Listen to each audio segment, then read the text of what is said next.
Bihar board ने inter board exam 2024 का result सभी बोर्ड से पहले जारी कर दिया है। उसके साथ साथ जैसा कि मैं आपको पहले से जानकारी दे रहा था कि बिहार बोर्ड का रिजल्ट पिछले कई सालों से रिजल्ट के परसेंटेज में इजाफा हुआ, तो समझिए इजाफा हुआ है क्योंकि 12,91,000 परीक्षार्थी लगभग सम्मिलित हुए थे, जिसमें से 11,26,000 विद्यार्थी पास कर चुके हैं और 87.2% इस साल हर एक साल से अधिक रिजल्ट बिहार बोर्ड जारी किया है।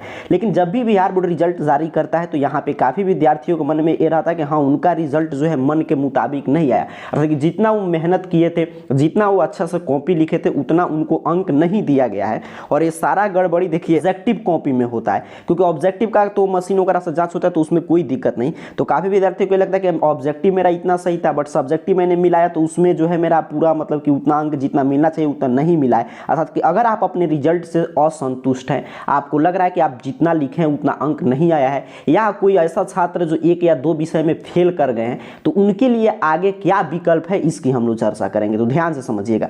तो जो भी विद्यार्थी, एक तो देखिए 3 कैटेगरी के विद्यार्थी होंगे। एक पहले कैटेगरी के विद्यार्थी जिनका किसी कारण से रजिस्ट्रेशन हुआ था, एग्जाम फॉर्म नहीं भराया था या एग्जाम में सम्मिलित नहीं हो पाए थे। दूसरे कैटेगरी के विद्यार्थी वैसे होंगे जिनका मान लीजिए एग्जाम में सम्मिलित हुए थे, 1 या 2 विषय में फेल कर गए थे।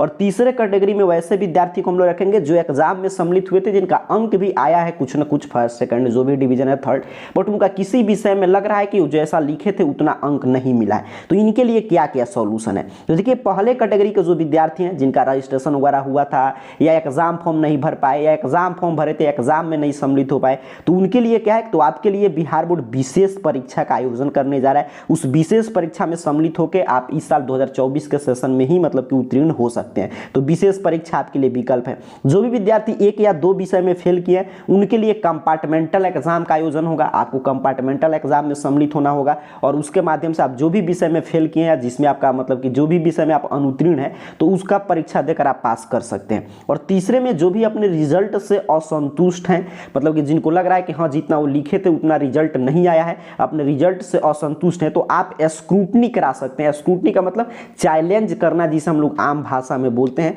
तो आप चैलेंज करा सकते हैं। आपको आवेदन करना होगा और एक विषय के दर से मतलब कि कुछ रुपया शुल्क लगता है। जैसे पिछले साल के मैं बता दूं तो एक विषय का 120 रुपया लगा था और उसके बाद आपका एक कॉपी वगैरह निकाल कर और जांच किया जाता है कि आपको मतलब कि अंक वगैरह छूटा तो नहीं है, कि आपने सही लिखा था उसको काट तो नहीं गया। तो ये तमाम प्रक्रिया होता है, ठीक है। तो अब यहाँ पे देखिएगा, मैं बता दिया कि जो भी मतलब कि एग्जाम वगैरह में सम्मिलित नहीं हुए थे उनके लिए विशेष परीक्षा का बिहार बोर्ड आयोजन करेगा। और जो भी विद्यार्थी 1 या 2 विषय में फेल किए हैं उनके लिए कंपार्टमेंटल एग्जाम का विकल्प है। और जो विद्यार्थी अंक वगैरह बढ़वाना चाहते हैं, मतलब कि जिनका अंक किसी विषय में कम आया है, चैलेंज करना चाहते हैं, स्क्रूटनी कराना चाहते हैं, तो आपके लिए स्क्रूटनी का विकल्प मौजूद है।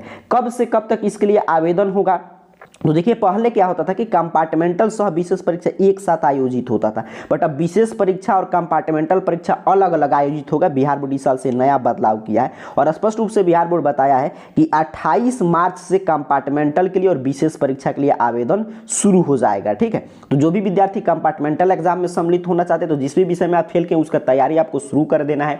या मान लीजिए आप पूरा एग्जाम ही छोड़ दिए थे, तभी आपको पूरा तैयारी करना है, क्योंकि 28 मार्च से इसके लिए आवेदन शुरू होने जा रहा है। और वहीं पे जो भी विद्यार्थी स्क्रूटनी वगैरह कराना चाहते हैं तो आपके लिए भी 28 से पोर्टल ओपन होगा और 4 तक आप स्क्रूटनी के लिए ऑनलाइन आवेदन कर सकते हैं, 4 अप्रैल तक, ठीक है। तो स्क्रूटनी के लिए भी और कंपार्टमेंटल सह विशेष परीक्षा दोनों के लिए 28 मार्च से आवेदन शुरू होगा। और एक बात यहाँ पे मैं स्पष्ट कर दे रहा हूँ कि कंपार्टमेंटल सह विशेष परीक्षा में अगर आप सम्मिलित होंगे तो आवेदन भले ही ऑनलाइन होता है, बट आपको अपने जिस भी कॉलेज +2 विद्यालय में आप होंगे वहां से जाकर आपको फॉर्म भरना पड़ेगा। और जो भी विद्यार्थी स्क्रूटनी वगैरह कराएंगे तो उनको ऑनलाइन अपने से वो फॉर्म भर सकते हैं, ठीक है। तो देखिए अगर आप रिजल्ट से असंतुष्ट है तो मैंने बता दिया कि अगर आपका पूरा एग्जाम छूटा है तब आपको विशेष परीक्षा में सम्मिलित होना होगा। 28 मार्च से अपने कॉलेज या +2 विद्यालय में जाकर आपको एग्जाम फॉर्म भरना होगा फिर से। अगर आपका 1-2 विषय में अगर आप फेल कर गए तभी कंपार्टमेंटल एग्जाम में आपको सम्मिलित, आपके पास एक विकल्प है कंपार्टमेंटल परीक्षा, उसमें सम्मिलित होकर आप उस विषय में पास कर सकते हैं। इसके लिए भी आपको अपने स्कूल कॉलेज में जाकर 28 मार्च से आपको फॉर्म भरना होगा।